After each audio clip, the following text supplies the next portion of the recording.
நண்பர்களே, கடையில நம்ம புதுசா ஏதாவது ஒரு செருப்பு, பேக், அதே மாதிரி துணிகள் ஏதாவது நம்ம வாங்குறோம், எலக்ட்ரானிக் பொருட்கள், அப்புறம் சூட்கேஸ் இது மாதிரி வாங்கும்போது அதுல சின்னதா ஒரு பாக்கெட் மாதிரி ஒன்று இருக்கும். அதை நம்ம சின்ன வயசுல நம்ம எடுக்கும்போது நம்ம பெரியவங்க சொல்லியிருப்பாங்க, அது விஷம், அதை தொடாதீங்க அப்படின்னு சொல்லுவாங்க. ஸோ நம்ம புதுசா வாங்குற பொருட்கள்ல அதுல இருந்து நம்ம பிரிச்சு எடுத்த உடனே அதை தூக்கி வீசிடுவோம். ஆனா அந்த பாக்கெட்ல இருக்கிற சிலிக்கான் ஜெல்லை நம்ம தூக்கி போடாம அதை நம்ம எப்படியெல்லாம் பயன்படுத்தலாம் அப்படிங்கறத பத்தி இந்த வீடியோல நம்ம பார்க்கலாம். முதலாவதா நம்ம சமையலறையில அதை எப்படி பயன்படுத்தலாம் அப்படின்னு பாத்தீங்க அப்படின்னா, மசாலா பொருட்கள் அப்புறம் சக்கரை இதெல்லாம் நம்ம வைக்கும்போது அது சீக்கிரமா ஈரப்பதத்தினால கட்டிப்பட்டு அது வீணா போயிடும். அந்த மாதிரி போகாம இருக்கணும் அப்படின்னா நம்ம இந்த மசாலா பொருட்கள் வைக்கிற இடத்துக்கு பக்கத்திலே இந்த சிலிக்கான் ஜெல் பாக்கெட்டை நம்ம ஒரு ஸ்டிக்கர்ல ஒட்டி வைக்கலாம். அந்த மாதிரி நம்ம சும்மா வச்சிருந்தாலே போதும். அந்த பொருட்கள் எல்லாமே ரொம்ப ஃப்ரெஷ்ஷாவே இருக்கும். அதுக்கு காரணம் என்ன அப்படின்னு பாத்தீங்கன்னா, அதுல சுற்றுப்புறத்துல இருக்கிற அந்த ஈரப்பதத்தை எல்லாம் அந்த சிலிக்கான் ஜெல் உறிஞ்சிக்கும். ஸோ நம்மளோட சமையல் பொருட்கள் எல்லாமே ரொம்ப ஃப்ரெஷ்ஷா இருக்கும். அடுத்ததா பாத்தீங்கன்னா, செல்போன் வச்சிருக்கிற எல்லாருக்கும் இருக்கிற ஒரு பிரச்சனை, அடிக்கடி தண்ணிக்குள்ள போட்டுறது. அது மாதிரி தண்ணிக்குள்ள விழுந்த மொபைலை நம்ம தனித்தனியா எடுத்து அதோட பேட்டரி, மெமரி கார்டு இது எல்லாத்தையும் தனித்தனியா நம்ம கழட்டினதுக்கு அப்புறமா அதை ஒரு பாக்ஸ்ல இந்த சிலிக்கான் ஜெல் பாக்கெட்டுகளை போட்டு நம்ம மூடி வச்சோம் அப்படின்னா நம்மளோட மொபைல் புதுசு போல திரும்ப நமக்கு கிடைச்சிடும்.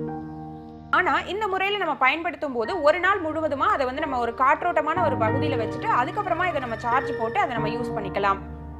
அடுத்ததா நம்ம முக்கியமான ஆவணங்கள், அப்புறம் பத்திரங்கள், அப்புறம் நம்மளோட சர்டிபிகேட்ஸ், அப்புறம் ஆதார் கார்டு, இந்த மாதிரி விஷயங்கள் எல்லாம் நம்ம செல் அரிக்காம இருக்கணும் அப்படின்னு நினைப்போம். அதெல்லாம் வச்சிருக்கிற பெட்டி இல்லைன்னா பையில இந்த சிலிக்கான் ஜெல் பாக்கெட்டுகளை நீங்க போட்டு வச்சீங்க அப்படின்னா ரொம்பவே பாதுகாப்பா இருக்கும்.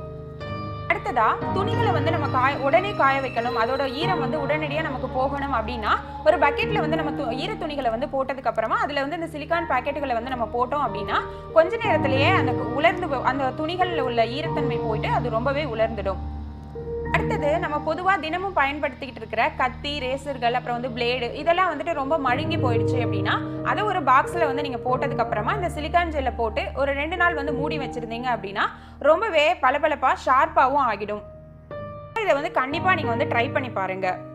அடுத்ததா நம்ம எப்போவாவது பயன்படுத்துற உடற்பயிற்சி சம்பந்தப்பட்ட பொருட்கள், அப்புறம் விளையாட்டு பொருட்கள் இதெல்லாம் நம்ம ஒரு கவர்ல போட்டு வைப்போம் இல்லையா, அது ஒரு மாதிரி துர்நாற்றம் வீசுற மாதிரி இருக்கும். அந்த மாதிரி துர்நாற்றம் வீசாம இருக்கணும் அப்படின்னா இந்த சிலிக்கான் ஜெல் பாக்கெட்டுகள் நம்ம அதுக்கு யூஸ் பண்ணிக்கலாம். அதுல இருந்து துர்நாற்றமும் வீசாது, அதே மாதிரி அந்த பொருட்களும் ரொம்ப புதுசு போலவே பளபளப்பா இருக்கும்.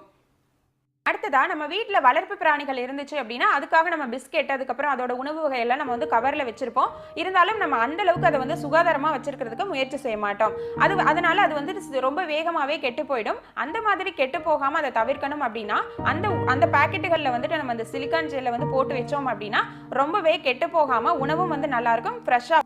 அடுத்தது பொதுவா நம்ம நகைகள் வச்சிருக்கிற பெட்டியில எப்பவுமே பெட்டிக்குள்ள வச்சு பூட்டி வச்சிருப்போம். அதிகமா அதை நம்ம பயன்படுத்த மாட்டோம். அந்த மாதிரி வச்சிருக்கிற போது அது ஒரு மாதிரி மங்கி போன மாதிரி, கலர் கம்மியான மாதிரி நமக்கு தெரியும்.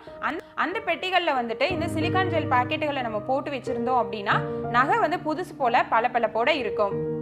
அடுத்ததா நம்ம வீட்டோட ஜன்னல், வாசற்படி இந்த மாதிரி இடங்கள்ல குழந்தைங்களுக்கு எட்டாத வகையில நம்ம ஒரு உயரமான இடத்துல இந்த சிலிக்கான் ஜெல் பாக்கெட்டை நம்ம கட்டி வச்சிருந்தோம் அப்படின்னா அதுல ஏற்படுற ஈரப்பதத்தை நம்ம காக்க முடியும். ஸோ ஈரப்பதத்தால ஏற்படுற பாதிப்புல இருந்து நம்ம தவிர்த்து கொள்ளலாம்.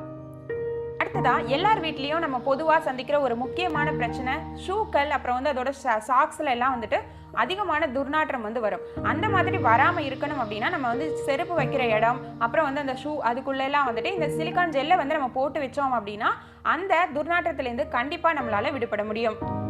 இந்த மாதிரி இந்த சிலிக்கான் ஜெல் பல்வேறு விதமான பலன்களை நமக்கு கொடுக்குது. ஆனாலும் இதோட முக்கியமான ஒரு விஷயம் என்ன அப்படின்னு பார்த்தோம்னா அந்த பாக்கெட்டுகளை நம்ம அப்படியே தான் பயன்படுத்தணும். அதை பிரித்து தனியா எடுத்து நம்ம யூஸ் பண்ணக்கூடாது. ஸோ அந்த பாக்கெட்டுகளை நம்ம அப்படியே பயன்படுத்தினோம் அப்படின்னா நமக்கு பல்வேறு விதமான பலன்களை நன்றி நண்பர்களே.